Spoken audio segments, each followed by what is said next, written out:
They said I was lucky to grow up in a language house, a home with history, prestige, and warmth.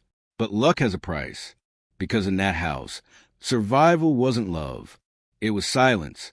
And the backyard, that's where the truth lived, just deep enough to bury. They said no one had lived in the house for over 27 years, but as I stood on the splintered front steps with the key trembling in my palm and the cold wind pushing against my spine like a warning, I felt something inside those walls stir. Not violently, not even audibly, but with a deep inward sigh, as if the house recognized me, remembered me, and wasn't sure whether it wanted to forgive me or punish me for coming back. And I didn't know why I'd returned. Not really. Only that when the letter arrived in a pale cream envelope with no return address, postmarked in a city I'd never lived in, and bearing only the words, "It's yours now," I'd known instantly what it meant, and I hadn't even hesitated. I packed my car, left behind my job and apartment without saying a word, drove 13 hours into part of the country where trees grow too close together and memory clings to the fog, and now here I was, 36 years, old, hands cold and heart pounding like I was 10 again in the house. 3 stories of rotting shingles, sunken windows, and a porch sagging like a tired mouth, waited for me in silence, as though it had always been waiting, and as I slid the key into the lock, the door didn't creak or groan. It simply gave way, opening so quietly it felt like permission, and the smell that met me wasn't dust or mold or decay, but something sweeter, heavier, like dried lavender mixed with ash. The scent of something once comforting turned rancid, and I stepped inside not as a visitor, but as someone returned to a crime scene I'd both fled and forgotten. And the moment I crossed the threshold, memory overwhelmed me, not in flashes or fragments, but in a rush, a full-body immersion into a time I'd spent decades trying not to remember. The way the wallpaper in the foyer peeled like old skin, the shape of the water stain above the light switch that I used to trace with my finger when I couldn't sleep, the exact creak of the 7th stair, which even now groaned in protest as I stepped onto it, and it struck me with dizzying force that nothing here had changed. Not the furniture, still draped in yellowed sheets like forgotten corpses, not the framed paintings of unfamiliar fields and stormy oceans, not even a hat still hanging on the hook beside the door. My father's hat, the one he wore the day he vanished, the one I'd never seen again until now, and my legs nearly gave out because the impossibility of it, of these things remaining untouched for nearly 3 decades, was matched only by the certainty that someone had been here, had kept it this way, not out of love but out of ritual preservation, as though the house itself demanded the past be curated, not discarded. And I walked through the room slowly, reverently, my fingertips brushing over doorknobs and windowsills and tables with etched initials, mine, my mother's, and one other, always the same 3 letters, though I couldn't remember who they belonged to. And the deeper I went, the louder the house became, not in sound, but in presence, each room humming with the energy of something long repressed. And when I reached the nursery, I stopped breathing altogether, because it was exactly as I'd left it, or rather, exactly as it had been when I was born. Pale green walls with stenciled birds, a white crib beneath the window, a rocking chair that still rocked slightly though no one had touched it. And as I stepped, inside, the scent intensified, lavender and ash, memory and loss, and I knelt beside the crib, my hand trembling as I touched the rail, and in that moment memory surfaced so violently it made me cry out. My mother, sitting in that chair, humming a lullaby that didn't have words, rocking slowly, whispering, "This time we'll keep it." And I hadn't thought of that phrase in years, maybe ever, and it chilled me more than the cold wind seeping through the broken window panes, because it suggested there had been before another time, another child perhaps, and as I stood and looked around the room, I noticed something etched into the baseboard beneath the crib, half hidden by dust and a dislodged floorboard. "I see you," carved in uneven, trembling lines, and my throat closed because I hadn't written that.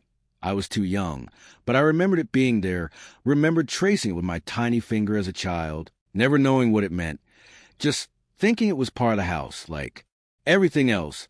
And now it felt like a warning or a message, a fragment of a larger truth buried beneath layers of dust and silence. And I stumbled back out of the room into the hallway, my reflection in a cracked hallway mirror catching my eye. And for a moment I didn't recognize myself, not because of age or wear, but because something in my expression looked older than I was, older than I'd ever been, and I whispered aloud, "What happened here?" Not expecting an answer, but feeling inexplicably, that the house was listening, waiting, and I realized then that I had come back not to reclaim anything, not to mourn, but to understand, because this house had shaped me in ways I couldn't yet articulate, had burnt me not just physically but psychologically, had raised me in silence and shadows and the persistent, smothering weight of something unspoken. And if I didn't uncover what that was, if I didn't let the walls speak, I would never be free. And as I stood in that hallway, heartbeat echoing like footsteps behind me, I felt the weight of the house settle around me again, not as welcome, but as inheritance, and I knew that whatever had happened here, whatever truths had been buried or forgotten or consumed, I would find them, because this house hadn't just devoured its own, it had devoured me, and it was time to take myself back. I don't remember the first time I noticed the letters carved into the wood, only that once I saw them, I began seeing them everywhere, in door frames, beneath window sills, behind the headboard of my old bed, on the underside of drawers that hadn't been opened in decades, as though someone had scattered a breadcrumb trail of confessions, not in paper or ink, but in gouged wood, the way someone might scream if their mouth had been taken away. And they weren't random letters, not initials or childish scribbles, but full sentences, some coherent, others fragmented, all written in jagged, urgent strokes that betrayed a hand used to, carving in haste, in secret, and I traced them with my fingers, my breath growing shorter with each phrase uncovered. I try to be better. Don't let her sing to you. They don't all die. My name was once Sarah. I am still here. And each time I uncovered a new line, it felt like peeling back skin, exposing a nerve too raw to touch, because these weren't messages left for decoration. They were testimonies, warnings, apologies, and I began cataloging them obsessively, photographing, sketching, even rubbing pencil lead over thin tracing paper to preserve them, and I realized with a growing sense of horror that the house was not merely old. It was layered, saturated with the weight of past lives, past traumas, and none of it had ever been acknowledged, just painted over, sealed beneath wallpaper, hidden behind furniture placed with too much precision to be accidental, and I started to wonder how many people had lived here before us, before me, and why their names, if they ever had names, were absent from every record, every deed, every family tree. And the deeper I searched, the more the house responded, as if pleased I was finally listening, and I found a loose board in the hallway just outside the nursery that, when pried up, revealed a compartment lined with shredded cloth and hair ribbons, the kind a child might wear in first grade, alongside a small stack of index cards, each bearing a single sentence in different handwriting. She said I would be her best one. If I closed my eyes, I could disappear. He never came back up the stairs. We were not the first. And something inside me snapped, because I recognized one of the cards, not by sight, but by memory, by feel, and I knew then that I'd seen this handwriting before, in a flash of memory too fast to frame, too sharp to ignore. A girl's hand, shaking as she wrote it under the kitchen table, whispering the words as she scratched them into the card with a stub of red pencil. If I am quiet, she won't put me in a box. And suddenly my mouth tasted like iron, and my knees buckled, and I dropped to the floor, because that table had been mine, that corner my hiding spot, and I had watched her do it, watched her write it, and I hadn't moved, hadn't said a word, because I'd been told not to, told by my mother that some children need extra time to adjust, that they're not like you, you're special, and I believed it. Wanted so badly to be special that I swallowed the unease and forgot her face. But now it was coming back. Not clearly, not like a photograph, but like smoke-forming shape. Brown hair, uneven bangs, a bruise beneath one ear, a small hand tugging at my sleeve before she was gone, and my head throbbed because that girl had existed.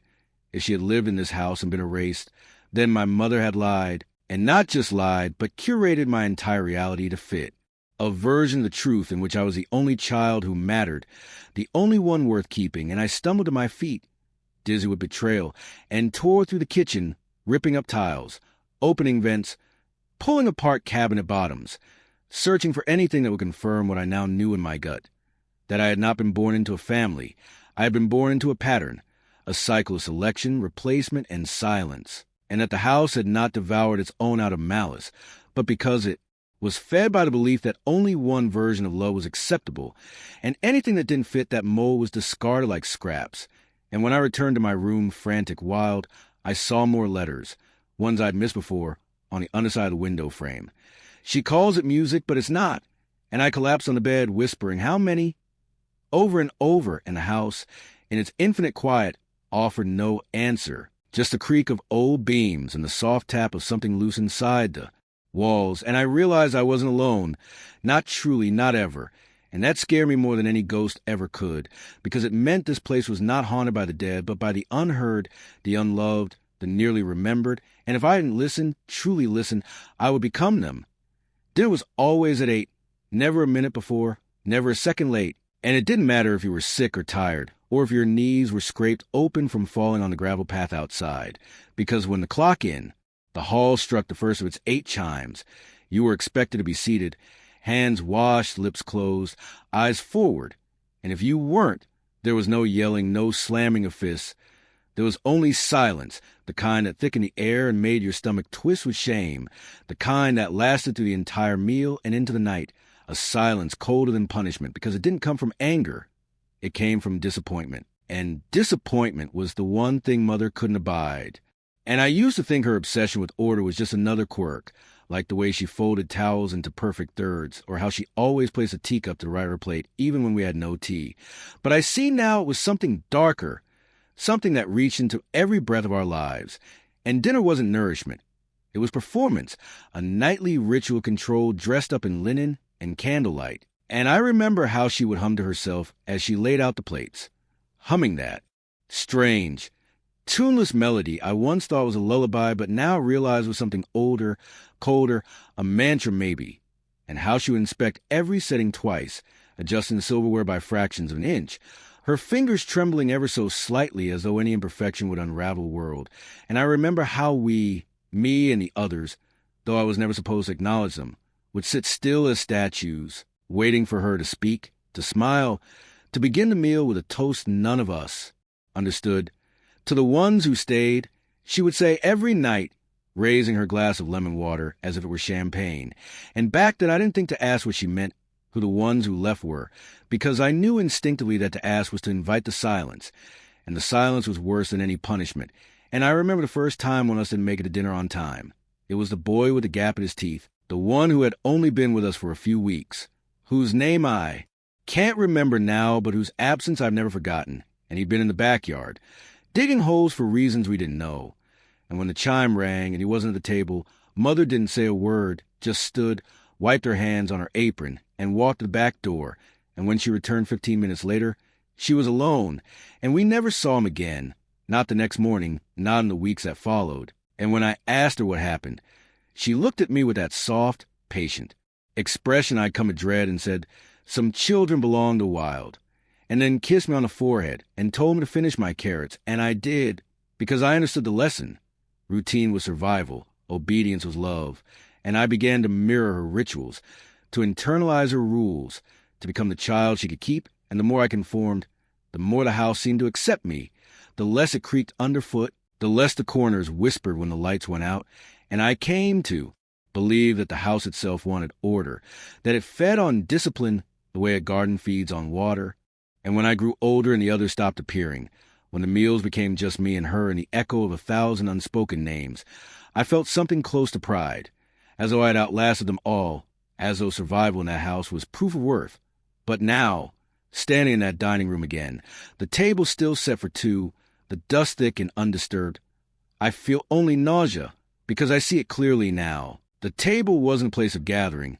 It was an altar, and every child who sat at it was an offering, their worth measured not in affection, but in how perfectly they could fold themselves into her expectations.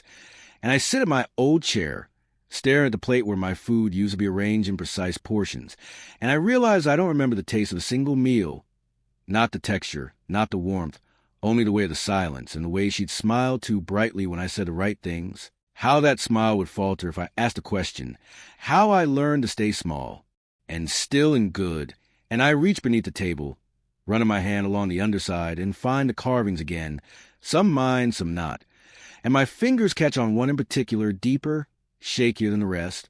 We are not dessert, and I pull my hand away as it burned, because I understand now that dinner wasn't the only ritual. It was a test, the filter, and those who failed were quietly, cleanly removed, and the house with its quiet patience and airtight routines, made no protest because it didn't have to. It had been built to contain, to obey, and we were all just temporary tenants in the echo of someone else's hunger. IT had always been there, of course. That square wood near the pantry, slightly off in color from the rest of the floorboards, its edges too clean, too deliberate, like a scar someone had tried to disguise as character. But it wasn't until I dropped my notebook and watched it slide just an inch too far, vanishing under that faint seam, that I remembered it all. And even then it wasn't memory in the true sense, but the kind of recognition your body has before your mind catches up, a jolt in the chest, a tightening of the jaw, like standing on the edge of a place you once fell into but never climbed out of, and as I knelt and brushed the dust away with my sleeve, the wood beneath my fingers felt colder, denser, like it hadn't been touched in years, and I hesitated, because every instinct told me that opening it would not just change the narrative, it would tear the whole story apart. But still, I slipped my nails into the edge in pride, and with a slow, reluctant creak, the panel lifted, revealing a recessed metal handle set into what looked like a second door, older than the house around it, made of iron and smelling of rust and earth. And as I pulled it open, a gust of air met me, damp, breathless, as if it had been waiting, as if it had lungs. And the stairs that led downward were so narrow and steep, they looked less like architecture and more like an escape route. And I descended them carefully, the air growing colder with every step, until the last sliver of light from the pantry above faded, and I was swallowed by a darkness so thick it felt like pressure, and when I flicked on my flashlight, the beam caught on stone, uneven walls, scraped and marked, and then on something else, a crib smaller than mine had ever been, with its paint peeled and its mattress rotted to the springs, and beside it, a pile of books, old children's. Books, warped by moisture but still legible, and I recognized the titles not from my childhood but from my dreams, the ones where pages bled into one another and the stories never ended. And I realized what kind of horror that left me trembling that this space had been lived in not long ago, not centuries past, but recently, and the evidence was everywhere. A tin cup, a sock, drawings pinned to the wall with rusted nails, each one showing the same image over and over, a house with missing. Window, a face at the window, a hand pressed against the glass, and in the far corner of the room was a trunk, its lock snapped, its lid half open, and inside were birth certificates, dozens of them, all bearing the last name she made me carry, but none with my first name. Names like Clara, Ruth, June, Eliza, Mira, and my hand shook as I flipped through them, as one chilling realization formed in my gut like ice. These were not relics of a distant lineage. These were contemporaries, girls who had been born, or at least documented, around the time I was, whose birth dates aligned too closely, and the implications split me open. Either my mother had fabricated my origin, or I had replaced someone, or worse. I wasn't the first. I was the last, the final child in a long line of attempts, each one documented and discarded. And at the very bottom of the trunk was a journal, its leather cracked and pages warped. And I opened it not like a diary, but like a confession, and the entries inside were hers, my mother's. And they didn't detail joy or pride or even fear, but obsession, repetition, the cold language of trial and error, phrases like "this one might last," and "she's quieter than the rest," and "no need to log another unless the change becomes permanent." And with each page, my stomach twisted tighter, because I was reading not a parent's thoughts, but a researcher's notes, a clinician's cold attachment cloaked in domesticity. And then, halfway through, a line written in bold, frantic scrawl that veered off the page. She remembers things she shouldn't, and beneath it, scribbled, "I'll have to start over soon." And I dropped the book as if it had burned me, because the weight of it, the echo of those words in her voice, shattered any remaining illusion I had left, and I staggered back up the stairs, gasping as if I had been underwater, the house spinning around me in quiet judgment, and I collapsed against the pantry wall, realizing that everything, my memories, my understanding of who I was, of who she was, had been constructed on a lie so meticulously layered it had taken me decades to even scratch the surface. And I wasn't her miracle child. I wasn't her only child. I was just the one who stayed long enough to learn how not to ask. The birth certificate spread across the floor like petals from a rotted flower, names once declared into existence now curling at the edges. The paper yellowed unevenly where damp had crept in, and I stared at them for what felt like hours, trying to reconcile their ink with my bones, because each one represented a life, an attempt, a child brought into the world, and then folded into silence. And though I had never met Clara, Ruth, June, Eliza, or Mira, I felt them moving now through my veins like ghost blood, a lineage not of ancestors, but of sisters erased before they ever got to speak, and I picked them up one by one, studying their details, different birth weights, slightly different dates, all sharing my last. Name, all signed in the same tight, precise hand that had written me bedtime notes and grocery lists, and I realized that my mother hadn't just hidden the others. She had overwritten them, scrubbed them from time like a child erasing chalk from a blackboard, and what was left behind was me, the final draft, the version she had decided could be shown, and I wanted to scream, to tear them up, but I couldn't, because that would have made me complicit in the same forgetting, and when I flipped them over, the backs were blank, except for one, Eliza's, which had something faint burned into page, almost invisible, a circle with a single slash through it, and the edges of the paper around it were scorched as if someone had tried to burn the document but stopped or couldn't finish.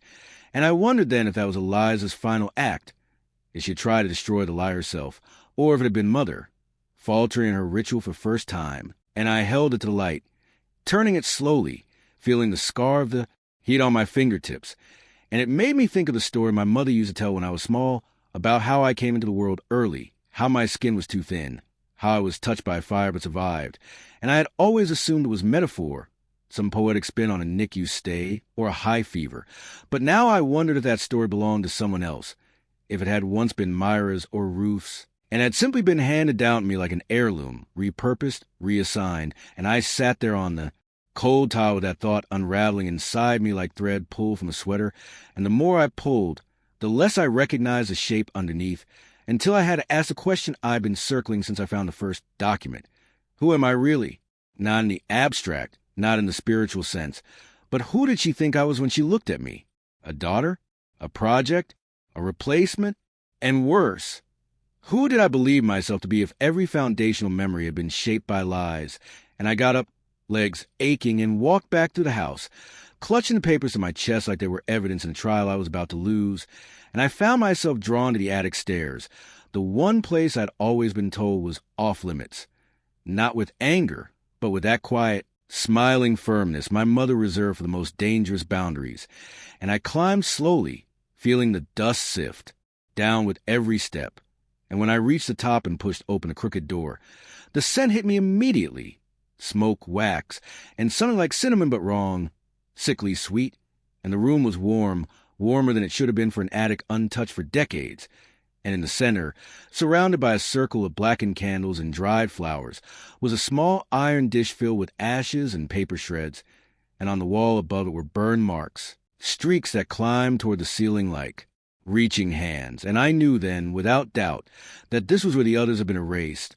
Not literally, not all at once, but symbolically, ritualistically. This was a room where names were folded into flame and rewritten in silence, and there were traces of them everywhere. A broken hair clip, a locket with no photo, a drawing of a girl in a blue dress standing alone beside a house with no doors. And I felt my knees buckle because this wasn't just erasure, it was worship. Mother hadn't just removed her daughters. She had sanctified their forgetting, turned it into something sacred, and I had been raised in the ashes of that altar, fed on the myths of the ones who came before me and told I was unique, chosen, blessed, and I whispered each of their names into the heat, not as prayer, but as apology, and the attic seemed to exhale, the candle wicks twitching slightly, the scent shifting to something darker, and I realized with a hollow kind of clarity that if I didn't leave soon, if I didn't take these papers and get out, I might vanish too, not because the house would kill me, but because it would rewrite me. It would fold me into a new story, clean and palatable, the next version of perfection to be passed on. And I stumbled down the stairs, clutching the burnt certificate in one hand and the journal in the other. And I knew I needed help, not just to understand, but to stop this from happening again, because somewhere, maybe in a drawer, maybe in a mind too cracked to recall clearly, was another blank certificate, waiting to be filled. IT started with the creak at the end of the upstairs hallway, the one just outside my childhood bedroom, where the floor always sagged slightly beneath weight, where I used to hear my mother's footsteps pause in the middle of the night, long after lights were out, long after her shadow had faded from the doorway, and at first I thought it was coincidence, just the old bones of the house settling in the cold. But it happened again, the next night, and the night after that, at the same hour, same pace. A slow, deliberate press of weight into wood, pause, then retreat, and I try to tell myself it was structural memory, some echo of years past playing itself out like a record too warped to fade completely. But deep down I knew it wasn't, because the creak didn't come when I was asleep. It came when I was awake, sitting up, holding the journal in one hand and the blackened birth certificates in the other, reading the words over and over until I could recite them backward. And the moment my breath slowed, the moment I felt closest understanding something important, the sound would return. 3 steps forward, pause, 2 steps back, like someone rehearsing an entrance they never quite make. And it got worse, subtler, more invasive, until it wasn't just a creak, but a light above the staircase flickering when I whispered their names, the hum in the pipe's shifting pitch when I opened the drawer where I'd found the locket. And I began to feel watched not in the cinematic sense of a presence lurking in shadow, but in the quiet, insidious way a memory watches, the way guilt manifests as breath behind your neck. And I told myself the house was just a mirror, a reflection of everything I was dredging up, that it was grief curdling into fear. But then the photos changed, the ones in the upstairs hallway, framed in thin brass, covered in dust and never hung straight. And I swear they use a show. Family vacations, mother in wide-brimmed hats, me holding pinwheels at county fairs. But now they showed the house itself, taken from angles I didn't remember, black and white, stark and off-center, as if someone had been documenting the structure and not the people inside it. And in one photo, barely visible in the top window, was a face I didn't recognize, young, female, looking directly at the camera with an expression that wasn't fear or pleading but accusation. And I took it off the wall, turned it over, and on the back were the words, "You stood beside me," and I dropped it, not because it scared me, but because it was true. I had no memory of her name, but I remembered her presence, faint and flickering. Someone who sat beside me at dinner one summer. Someone who drew with red crayons and never made eye contact. Someone I never asked about when she disappeared. And now she was back, not as a ghost, but as a consequence. A weight pressing on my ribs, and the house had begun to echo her back into being. And it wasn't just her. The names were growing heavier, more insistent, scrawled into new places every day. Behind picture frames, under furniture legs, inside the refrigerator coils. And they weren't warnings anymore. They were invitations, accusations, a chorus of half-remembered girls demanding that I finally, fully remember, and I couldn't sleep. Not because I was afraid of the dark, but because I was afraid of what the dark might show me if I let my guard down. And I started speaking to them, softly at first. "I'm sorry." I'd whisper, "I didn't know." And sometimes the house would respond, a shutter slamming open, a drawer clicking shut, the flick of a light bulb struggling to hold power. And I began to think that maybe this wasn't about punishment but recognition, that they needed someone to say their names out loud, to stitch them back into the timeline. And so I began a list, writing every name I found, every initial, every etched plea and half-burned certificate. And I kept in my pocket like a prayer book, reading from it every morning and night. And as I did, the creak outside my door changed. It moved forward and stayed, and I knew someone or something was finally ready to enter, and I whispered, "Come in," and nothing happened. No door swung open, no cold breath on my neck, just silence, deep and hollow. But afterward, I slept for the first time in weeks, and in that sleep I dreamed of a line of girls standing shoulder to shoulder, eyes fixed forward, hands empty but reaching, and I stood behind them, silent, ashamed, but they didn't turn to me in hatred. They just waited, and I understood then that the creak, the sounds, the photos, they weren't haunting me. They were calling me to account, and if I wanted peace, I had to finish what I'd started. I should have known the first basement wasn't the end. Nothing in this house ended. It only receded into deeper layers of itself, like skin peeling away to reveal more of the same scarred flesh beneath. And it wasn't until I noticed the unnatural echo in the concrete room below the pantry, the way sound bounced wrong when I dropped the flashlight, that I realized the floor wasn't solid, at least not all of it, and I crouched and ran my hands along the back wall, fingertips catching on a faint seam in the concrete, a vertical line no wider than a book spine, and after pushing, pulling, tapping for hours, I finally heard the click, like a sigh exhaled into stone, and the panel gave way to reveal a narrow set of stairs carved directly into the earth, not wood, not concrete, but raw-packed soil, just wide enough for a person to squeeze through sideways. And as I descended, the air grew warmer, heavier, like breath trapped underground for decades. And my body knew before my mind did that this wasn't a storage space or a bunker. This was a grave or a temple or both. And when I reached the bottom, I found not a room but a corridor, low ceiling and lined with exposed with beams so old they flaked at the touch, and the space stretched far longer than it should have, defying the property's foundation, bending logic like a house in a fever dream. And every 20 feet or so there were alcoves carved into the wall, each one containing remnants. Scraps of fabric, broken toys, a child's shoe so small it looked like it had never been, worn a comb with a single hair still caught in its teeth, and I moved through it like a museum of absence, of children half remembered and then completely erased. And though there were no bones, no bodies, everything screamed of burial, of intentional forgetting. And it was when I reached the sixth alcove that I saw it, carved into back wall in tall, crude letters. This wasn't our fault, and below it, in smaller, more frantic script, she said we weren't hers if we cried. And the breath left my body because I could hear her saying it, not angrily, but sweetly, the way she used when I scraped my knee or dropped a dish. Don't cry, darling. That's not who we are. And it wasn't comfort. It was doctrine.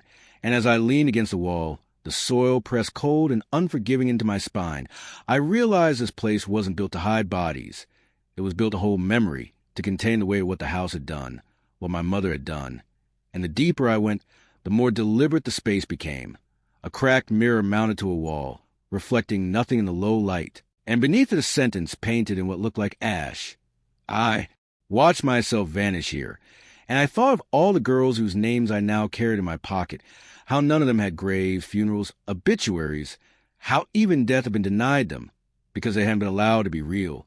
And in the final chamber, I found a desk, a chair, and a box of cassette tapes, each labeled not with names, but with numbers and dates, and a tape recorder that still worked when I pressed play, and the voice that emerged wasn't hers. Not at first, but mine, younger, smaller, asking, "Am I allowed to be this one?" And her voice answered, soft as always, "Only if you stay quiet long enough." And the recorder clicked, hissed, and ended, and I felt something inside me rupture, not just grief, but rage, a howling kind of sorrow that had no language, and I screamed, not to summon anyone, but to force my voice in the walls, to leave something of myself here that hadn't been approved, edited, or erased. And the corridor held it, absorbed it like a final confession, and I gathered the tapes, the box of fragments, the mirror, and I climbed out with dirt in my mouth, shaking, soaked in cold sweat. And I knew then that this house hadn't been devouring its own children.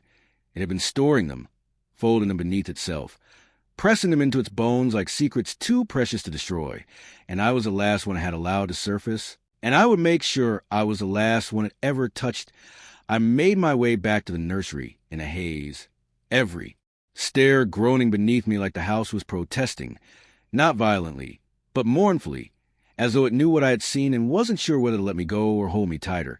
And when I opened the door to that soft green room, the room they always told me was mine, I felt something shift in my chest, not fear exactly, but recognition, like a song returning after years of silence.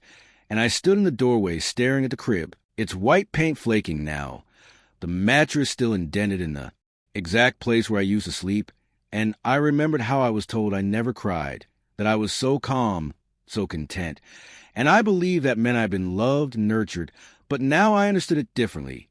I hadn't cried because crying wasn't safe, because somewhere deep in my infant body, I'd already understood that sound meant danger, that noise meant being passed over. And I stepped close to the crib, my legs heavy, and knelt beside it, brushing away dust, and I saw them names carved along the inside slats, faint and worn by time, but still there. Eliza, Ruth, June, Mira, Sarah, Clara, and one that broke me, not yet named, etched near the baseboard like a promise unfulfilled, and I reached out and ran my hand across each name like reading Braille from forgotten book of prayer, and with every touch, memory came, not vivid scenes, but feelings. The scent of milk turned sour in heat, the weight of eyes watching me from the hallway, the hush that fell over the house after, dust like a velvet shroud, and I realized with a kind of hollow horror that I had not been the only baby in that crib. I had not been the first, and the crib had never been empty. Not really. Not for long. And it wasn't just a bed. It was a measuring device, a tool of selection, a silent judge. And somewhere, somehow, I had passed the test. Or maybe I had simply been too quiet to be noticed. And I thought back to the lullabies, to my mother's soft voice singing songs with lyrics like, "Stay still, stay small." And I realized those weren't lullabies. They were instructions, behavioral blueprints. And I had followed them without question, had become the perfect echo of her need. And I sat back, clutching the crib rail like it might steady me. And I wept, not for myself, but for the girls who hadn't made it, who had cried or kicked or spoken too soon and been folded away into the walls like bad draft of a novel that was never meant to be read. And I felt it then, that bone-deep guilt, that heavy, sinking truth that I had survived not because I was stronger or better, but because I had been just quiet enough to forget who I really was. And the house had rewarded me with memory loss, had smoothed the edges of the past until it gleamed like a lie I wanted to believe. And I stood up, shaking, and began pulling apart the crib, not destroying it in anger, but disassembling it like an artifact, piece by piece, unscrewing the slats, removing the railings, lifting the mattress until all that remained was a bare floor beneath. And what I found underneath froze my breath. A trapdoor, smaller than the others, almost hidden beneath layers of paint and time. And as I pried it open, I saw only darkness, but the smell that rose was unmistakable. Lavender and ash, the same scent that had clung to the nursery since I arrived. And it wasn't until I reached in and pulled out a small cloth bundle that I understood what it was. Scraps of baby clothing, scorched at the edges, folded around a series of index cards tied with string, each card bearing a single word: trial, promise, failure, quiet, keeper, and the last one, barely legible, hers. And I sank to the floor, bundle in my lap, and whispered, "I'm sorry," over and over until my throat went raw, because these weren't just remnants. They were verdicts, labels my mother had used to categorize the lives she shaped and erased. And I knew then that the house had never been devouring. It had been recording, preserving her process, her legacy, and I was the final proof of her success, the last living exhibit in a museum of silent obedience. And I clutched the cards to my chest and rocked back and forth, the same rhythm I remembered her using in the old chair. And for the first time, I hated her. Not with fire, but with ice, with a cold, still fury that came from knowing she had loved me only because I had not interrupted her narrative.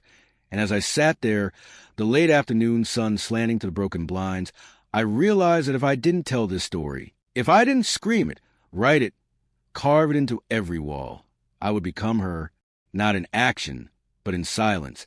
And that was a true inheritance. Not the house, not the memories, but the choice of whether to continue pretending the crib had ever been mine alone. It had rained the night before, a long, slow rain that turned the garden soil into something soft and swollen.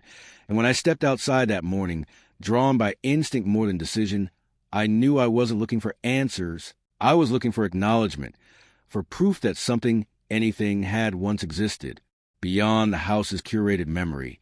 And the garden, overgrown and wild, was where she always spent her mornings, my mother pruning with surgical focus, whispering to plants like they were confidants.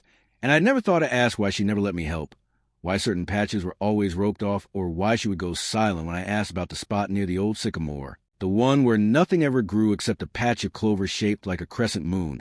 And I took the shovel from the shed without ceremony, without gloves, and I dug, not with fury, but with reverence. Each scoop of dirt a question asked gently, each foot deeper into the earth a page turned back in the story she tried to erase. And when the blade finally struck wood, I stopped breathing, not because I was afraid of what I'd find, but because I already knew, had known for years in the dull ache beneath my memories, and I cleared away the soil slowly, uncovering a wooden box no larger than a cradle, sealed but rotted at the corners, and I dropped to my knees and traced my fingers along its surface, and there, burned into the grain, were initials, not one set but several, layered and crossed out, the wood beneath scarred from repeated attempts to overwrite what could never be truly hidden. And I didn't open it, couldn't, but I sat with it, rested my hands on the lid, and whispered each name I had collected, and the wind moved through the trees like breath through lungs. And I thought, not all graves are. In cemeteries, some are tucked beneath childhood swing sets and herb beds and carefully plotted flower rows, and they don't need headstones. because the grief is passed down through tone and hesitation, through the stories that go suddenly silent. And I remembered how the neighbors used to look at the house, admiring, then confused, then distant, and how the other mothers never quite met my mother's eye at PTA meetings, and I knew then that some of them had known, or at least suspected. But no, one had spoken, because there had never been a body, never seen, just absences folded into the margins of life. And I sat with the box until the light shifted and the soil dried, and I marked the spot not with cross or stone, but with their names, scratched into a piece of scrap what I found in the shed, and I pressed it into the dirt with my whole body, as if anchoring them there for the first time, giving weight to what had been made so ghostly, and I whispered, "You're here now," and felt the truth of it in the air, in the way the birds paused, in the stillness that followed, and I returned to house changed, not unburdened, but reoriented, like a compass that had finally found true north, and I began pulling apart the rooms, photographing everything, documenting each etched letter and drawer and seam of history, not for vengeance, but for proof, because if I didn't do this, no one would, and the silence would settle again like dust on a shelf, and I couldn't allow that, not anymore, and every night as I drifted to sleep in the nursery stripped bare, I would whisper their names one by one, not because I thought they could hear me, but because I needed to hear them, and in the stillness after the last name, the house creaked, not with menace, but with memory, and I understood that remembrance, even if imperfect, even if delayed, was the only justice some of us ever got. The room had always been small, barely wide enough for a crib, a rocking chair, and that narrow bookshelf where my mother kept the same 5 books, arranged alphabetically as if chaos could be fended off by order. But now, as I stood in it stripped of illusion, stripped of innocence, it felt tighter still, not in size but in pressure, like the walls had curled inward just enough to make breath difficult. It wasn't until I sat on the floor with my back to the empty wall where the crib once stood that I felt it, not a presence in the supernatural sense, but in the real, gut-pulling way that grief enters a room and won't leave until you say its name. And I whispered, "I remember you," not knowing who I was speaking to. Eliza, Ruth, June, Mira, Sarah, the one not yet named, or all of them.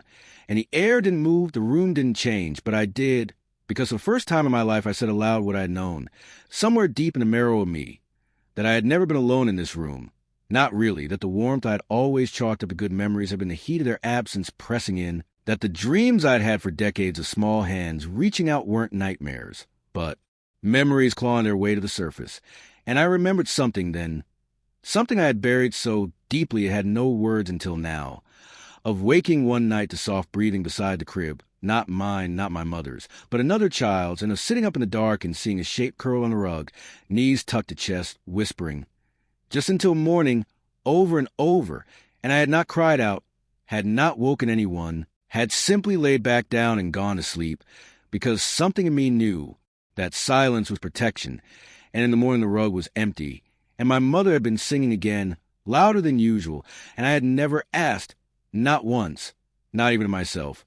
And that memory burned now, seared into place with the weight of all the other small betrayals, the glances avoided, the names forgotten, the questions I had never asked because the answers had always been just a little too quiet. And I stood, hands shaking, and opened the closet, the one with the crawl space behind it. And I crawled back through, not to find anything new, but to say goodbye, and the space was colder now, empty in a way that suggested its work was done. But on the wall, some version of me, or one of them, had etched a new line since I'd last been there, fresh and raw. "You see us now." And I touched it, traced the letters with my fingers, and whispered, "I do."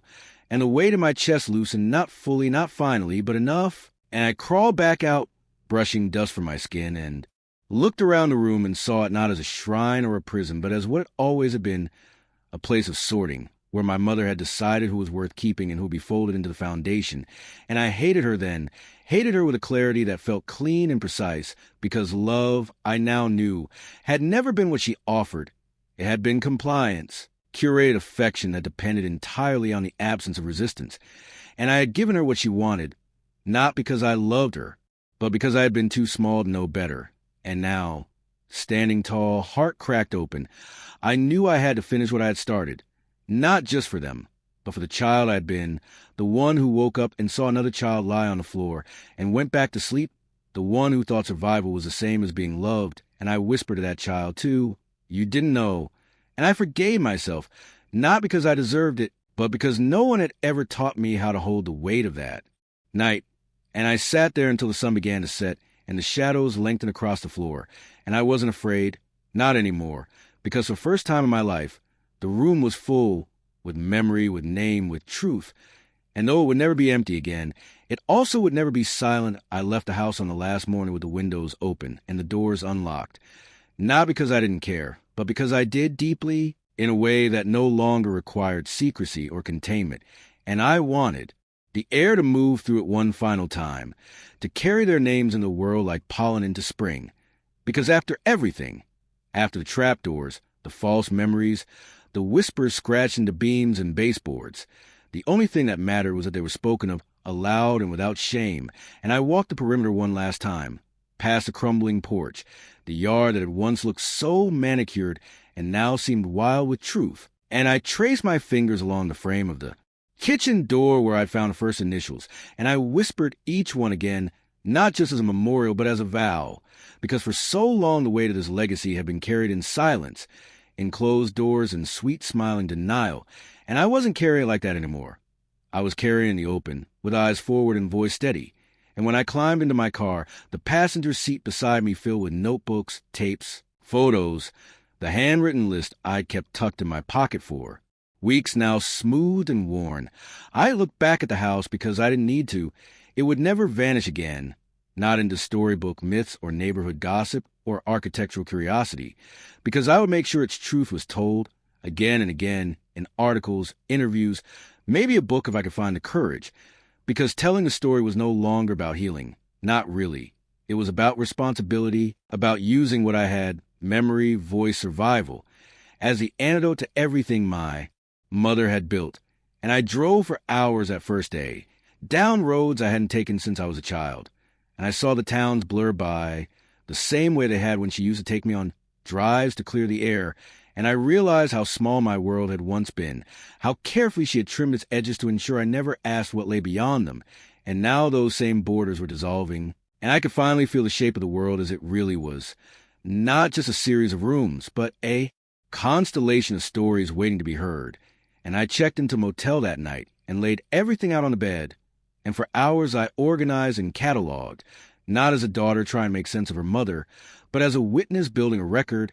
And when I called the name on the back of the one birth certificate she hadn't burned, an aunt I'd never met, or maybe a sister, I didn't hesitate when the phone rang, didn't flinch when a voice answered, older than mine but shaky in the same way. And when I said, "I think we knew the same woman," she didn't ask who, she just said, "How many?" And I told her everything, every detail, and I cried, not because I was broken, but because I was finally fully honest. And when she cried too, I knew I wasn't alone anymore, not in history, not in grief, and certainly not in voice. And now, weeks later, as I sit in a quiet library room, typing the first line of what might become the most difficult thing I'll ever write, I remind myself again and again, I'm the one who speaks now, not because I'm the only one left, but because they all deserve to be heard. Every girl whose name was carved into wood, whose lullaby ended midline, whose photograph was buried beneath floorboards, they are not gone, not entirely, because their truth is in me now, in my hands, in my breath, and I will not let them vanish again. And when I walk past houses that look too perfect, with windows that stare blankly at the street and gardens that grow too neatly, I feel something pull at me, not fear, but attention, the reminder that horror doesn't always howl or wail. Sometimes it whispers, and sometimes it smiles.